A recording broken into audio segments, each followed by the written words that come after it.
That's good. There's several questions there.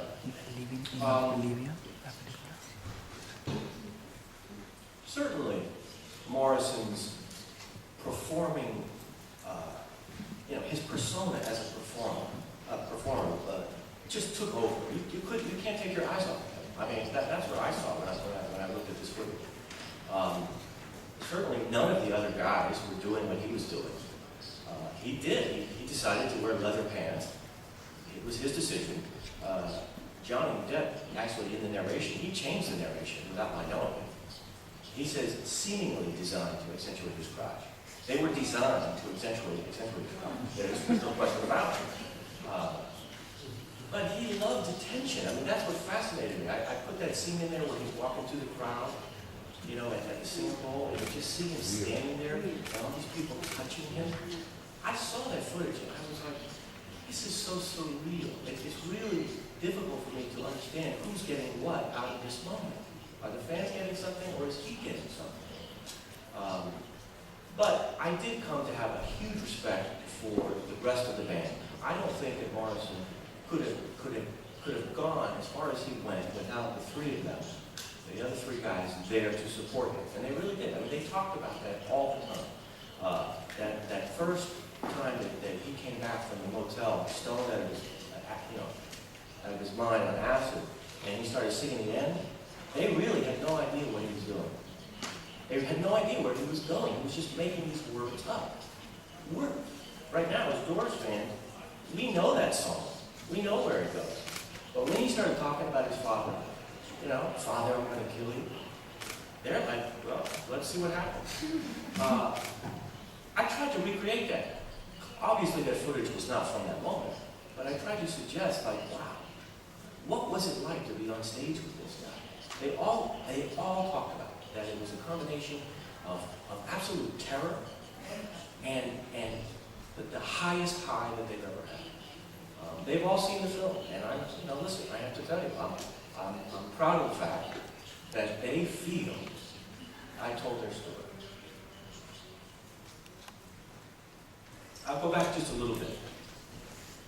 I knew when I was making this film that since so much depended upon this footage, which didn't really have a chronological flow to it, that I needed a narrator to help pull it together. Okay? I knew that. I also knew right from the beginning that it could not just be a traditional narrator who just spoke like this, and there Jim died.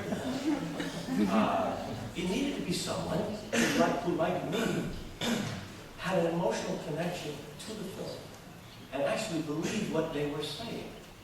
You understand? That's important because he's speaking, and you need to believe that he's emotionally connected to what he's talking about. And of course, I immediately thought of an actor, a good actor, and then I thought of Johnny Depp. He's a musician. He has had his own struggles with drugs and alcohol, and I like his integrity as an actor. And we showed the film at Sundance with my voice on his narration, which was only as a result of the fact that we couldn't get a narrator in time. And he heard about the film at Sundance and saw it and said yes. So, I mean, it was fascinating to hear the way he was doing it. They would send me CDs of him in the studio doing the lines. And he would do each line about 10 times. Finding different meanings, different emotional rhythms for each line. I was so impressed with it. As I said, there are many different stories about how he died.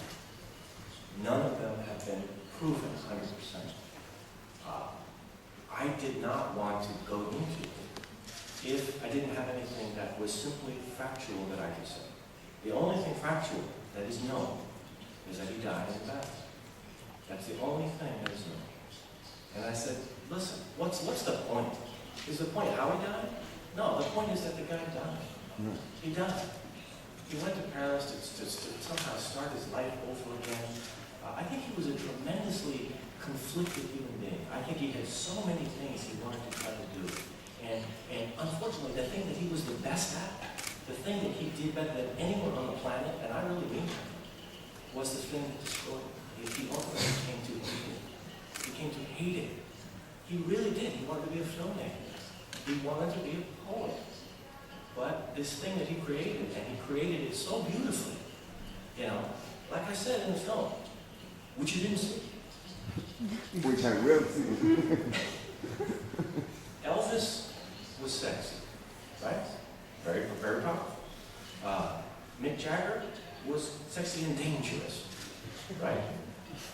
But neither one of them, would you say, were they intelligent? And, you know, were they poets? No. Jim Morrison was the first one, in fact, I think the only one who came along and provided almost all of the necessities for being a rock star. He was beautiful. He was at times androgynous. You didn't know if he was a man or a woman, and he played both parts, right? He knew how to utilize that. I mean, men and women loved him. And he was smart as shit.